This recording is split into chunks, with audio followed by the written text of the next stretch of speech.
Hi, and welcome to our Community Solutions Day. My name is Michelle Bryan. I am with Top Class LMS by WBT Systems, and today I'm joined by Nick Oleg, who's the Director of Online Learning for our client, the International Foundation of Employee Benefit Plans.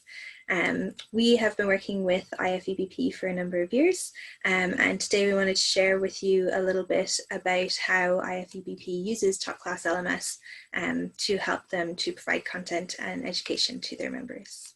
So Nick, I don't want to do a lot of talking in this session, so I'd love it if you could maybe tell me a little bit about IFEBP and what do you do? Absolutely. So my role at the foundation is the Director of Online Learning. I oversee e-learning courses, those are self-paced modules that we deliver through Top Class, as well as webcasts, virtual conferences, online testing. We have many products, most of which are face-to-face. So what I deal in is strictly the online side of things. That was until the pandemic broke out, and now we're doing a lot more virtual content. Yeah, everybody is. It's been a crazy few months, I think, but it's great to see how many associations have been able to adapt and really take on the challenge of converting all the content to online. Well, and that's what's very important to us in these last few months is delivering on our mission. So the foundation is committed to delivering educational programming to people that manage employee benefits here in the United States and internationally. We have a large number of members in Canada and even some in the EU. So while we couldn't hold these face-to-face conferences, we wanted to make sure we were still following through on our mission, which is education first. And so we've been able to do that thanks in large part to Top Class. And tell me a little bit about your membership. How many members have you got? What way is the membership structured? Sure. So we offer both individual and organizational membership. We have 35,000 members that represent over 8,000 organizations. Again, like I said, most of them being in the US and then a subset in Canada as well. Okay, great. And as you said, it's a huge part of your mission to provide this educational programming. So what kinds of different educational programs would you provide in your division, the online learning piece? Sure. So we offer, like I said, we have the e-learning. Now our e-learning courses are primarily text-based. You paginate through as you come and go from the e-learning course, the LMS remembers where you left off and it tracks the amount of time that you're in there. And then when you get to the end, there's a test. And then once you successfully complete the test, then you're marked as completed, and all of that writes back to our AMS system. And each of our members has an educational history record. We also do the webcasts, which are just one-off, more hot topic based. The e-learning is perennial. So what we call evergreen content. We build the courses, we put it on the shelf, it's there, it's available. We maintain them from an year-over-year basis, but for the most part, they're just there. The webcasts, we will produce those live. We'll market those, the people will come and the recording will stay out there. But for the most part, the majority of the interaction or the participation is during that live event. We also do the virtual conferences. Now the virtual conferences really have been created in order to fulfill that gap where face-to-face has, for the most part, evaporated. Yeah. And there too, it's really a lecture format where we have a speaker or subject matter expert that comes in and does a half an hour or 1 hour or possibly longer, 75 minutes session.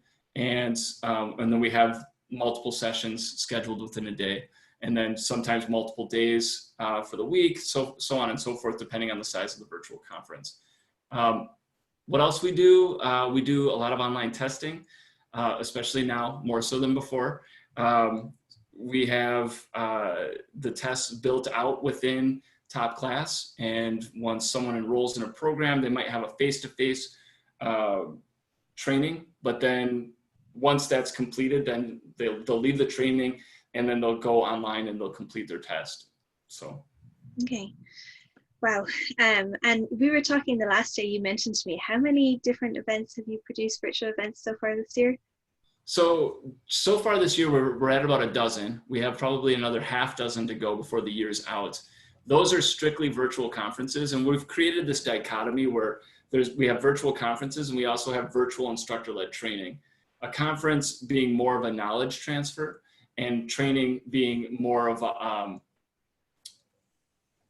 I want to say training. It's more of a classroom. It's more of a coursework, Yeah. if that makes sense, where you have an instructor that's working hand over hand in a virtual environment.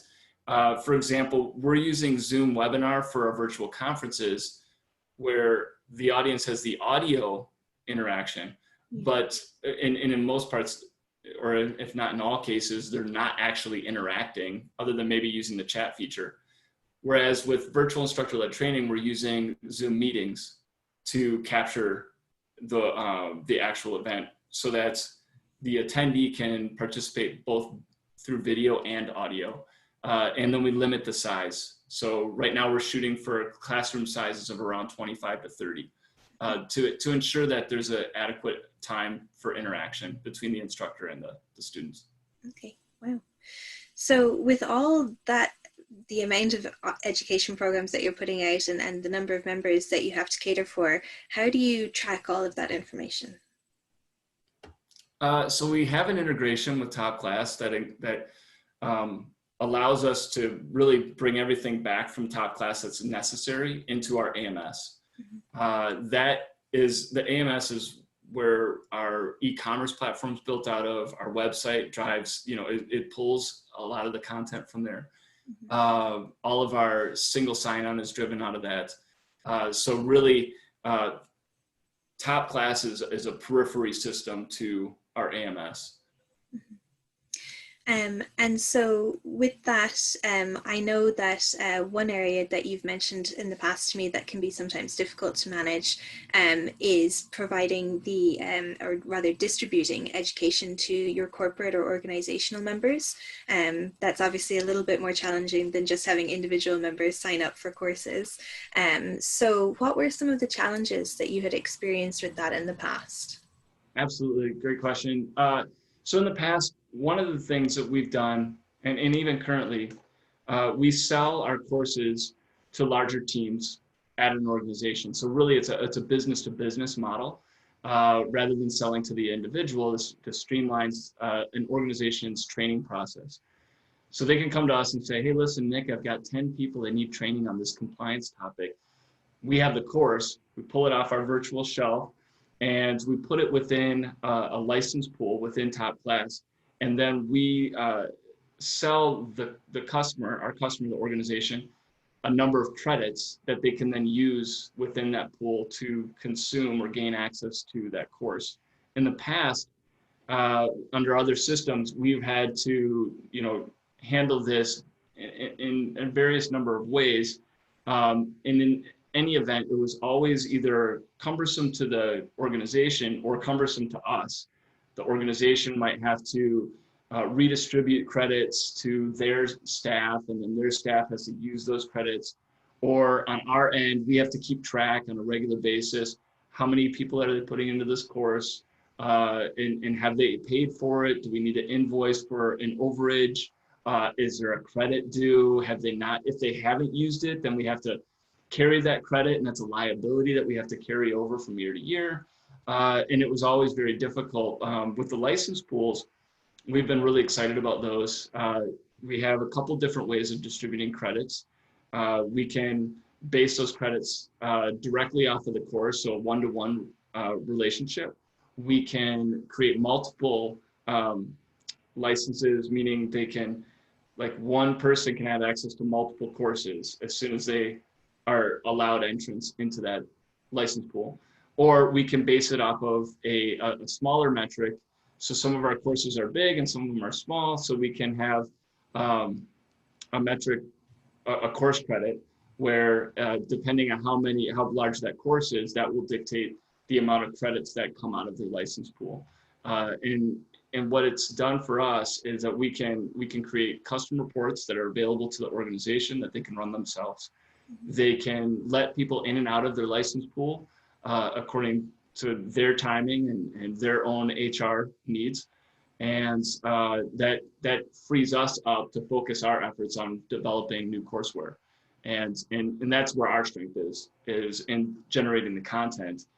So we don't have to spend as much time hand-holding our customers through the process of training their team. We just set up the environment, and from there they can self-manage and administer.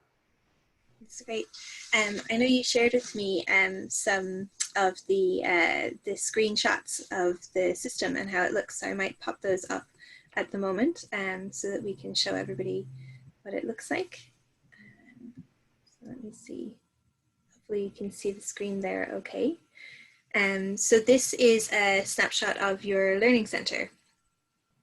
And this shows some of the courses that you would offer. So this is what a student would see if they were logged into Top Class. Yep. So actually, this is this view is actually a staff person at the foundation. So it's rather robust in the number of available activities, but you can see down the right side all of the different courses that Edith would have access to. The ones that she's clicked on would then appear under her learning center under the current tab there. And you can see IFEBP, that's the acronym for our company. And IFEBP 101 is more of an onboarding course where someone can come in and just get familiar with everything that's going on at the foundation. Whereas HIPAA privacy is an actual e-learning course that we sell. It's one of our top sellers. And then the GBA course, the last one down, is actually a supplemental access to materials for our professional designation. Okay. And you're able to control access to those using your license pools and distribute that to your members to allow their employees to access them. And this shows a quick view of the kind of an overview of how easy it is to see how many licenses have been distributed. Yes, yeah, this is great. I love the donut graph.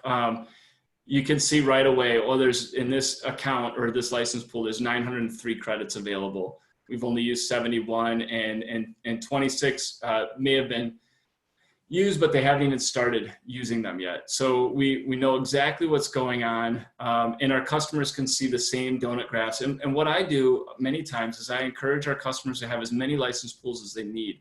Rather than having one with a whole bunch of classes in it, they can have more control.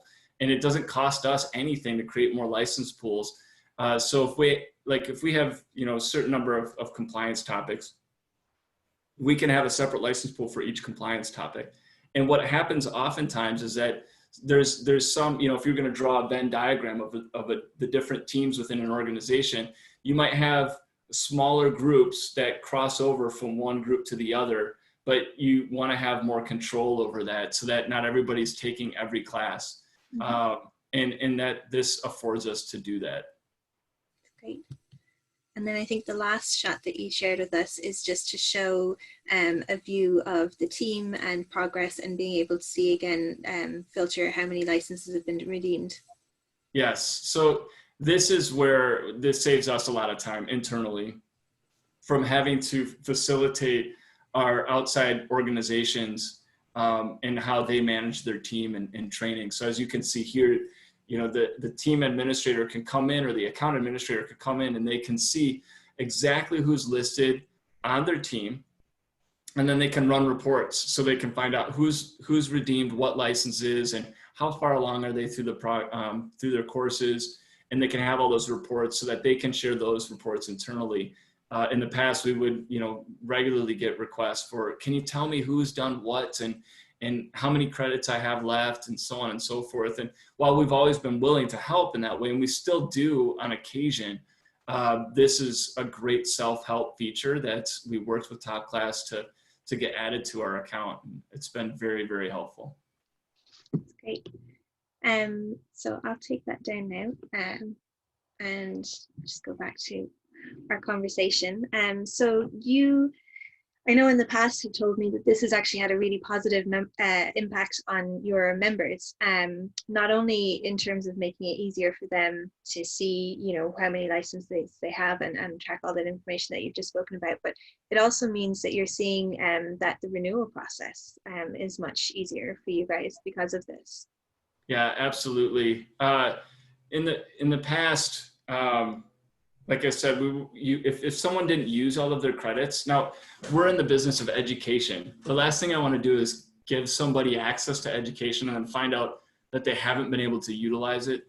And that happens. Business priorities shift all the time. And so with the license pools, we can easily track that. We can extend timeframes if needed. And we don't have to go back to our AMS to find out where the invoice was and then do a counter report to see how many e-learning courses were taken, so on and so forth. All of that is handled in the license pool.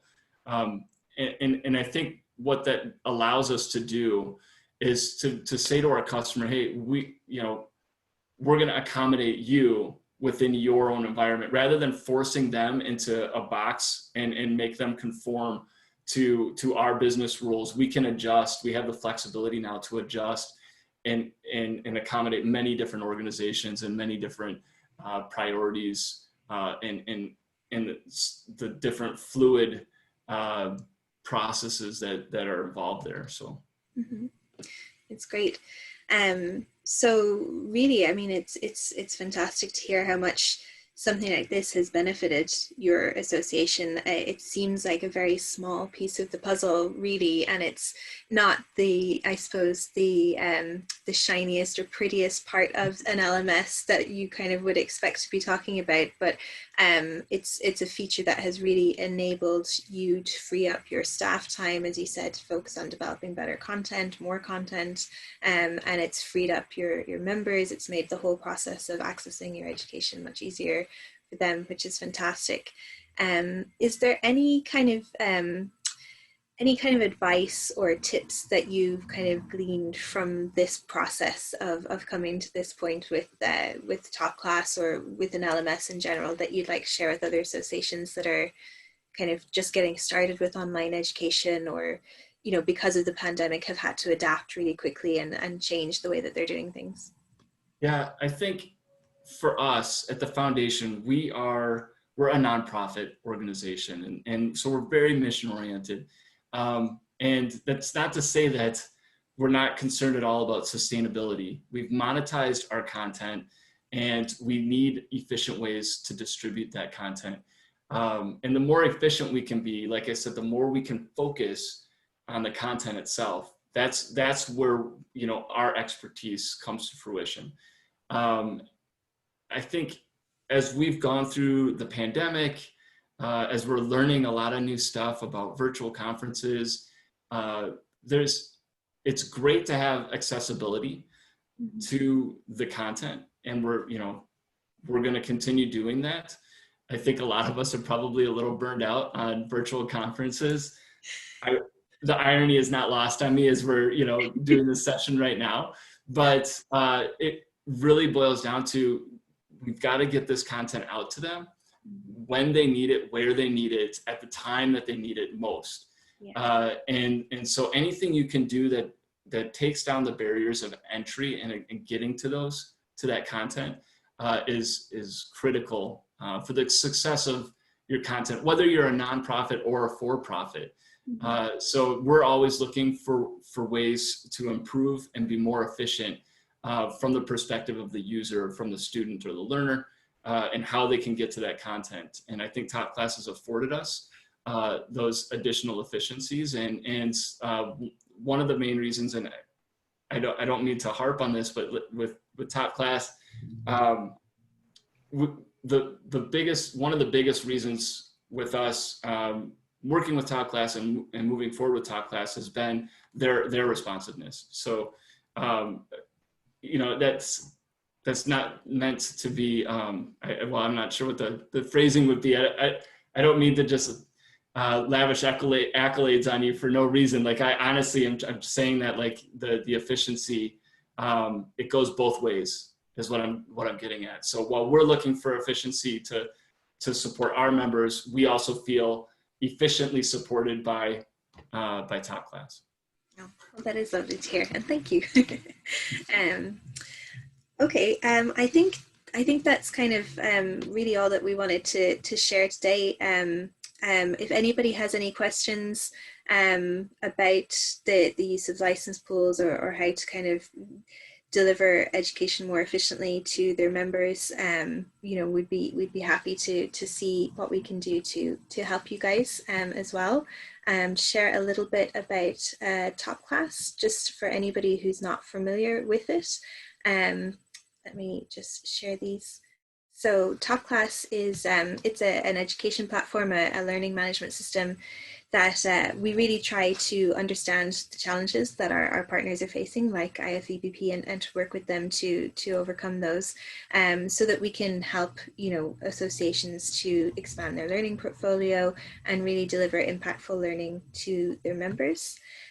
We do have powerful e-commerce capabilities, but most importantly, maybe we provide a single point of support for integrations with all the different major technology solutions like AMSs or CRMs that associations might need to connect with. We have a variety of different functions and features in the system to help you deliver all kinds of learning in many different ways. That includes you know, social learning through discussion forums, digital badging. We also manage certification, virtual conferences, and there's a bunch of boring stuff in the background, like reporting and tracking and that sort of thing as well, but it's all essential at the end of the day. So if anybody is ready to learn more about Top Class LMS, or would like to see how we could perhaps help you to deliver education more efficiently to your members in the same way as we've been working with IFEBP, do please contact us, or visit the website to learn more. Nick, thank you so much for your time and for sharing your story. I really appreciate it. Yes, again, my name is Michelle, and this is Nick, and thank you everybody for joining us today.